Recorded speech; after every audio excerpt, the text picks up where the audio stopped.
Faute d'accord entre dirigeants des partis, le roi d'Espagne a tranché.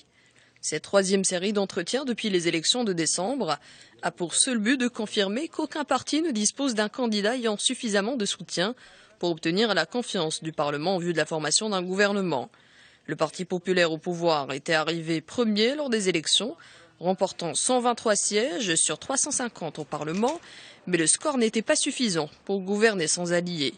C'est pourquoi le roi avait désigné en février le secrétaire général du Parti socialiste, Pedro Sánchez, arrivé deuxième, pour former un gouvernement, celui-ci se disant prêt à négocier avec toutes les formations, sauf le Parti populaire, mais en vain. D'ici fin juin, les partis en campagne devront tenter de faire évoluer l'opinion, divisée en deux blocs, gauche, droite, et qui, pour l'instant, voterait comme elle l'a fait en décembre.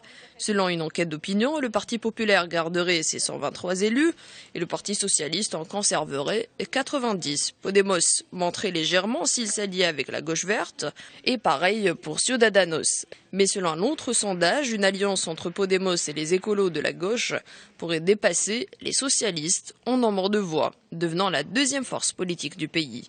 Les partis ont donc jusqu'au 2 mai pour parvenir à un accord, faute de quoi de nouvelles élections devront être organisées en Espagne le 26 juin après 6 mois de blocage politique. Pendant ce temps, le pays a fait du surplace. La quatrième économie de la zone euro est en effet dirigée depuis le 20 décembre par un gouvernement sortant, celui du conservateur Mariano Rajoy, qui n'a le droit que de gérer les affaires courantes sans pouvoir en principe engager de nouvelles dépenses, décider de réformes ou signer d'accords internationaux.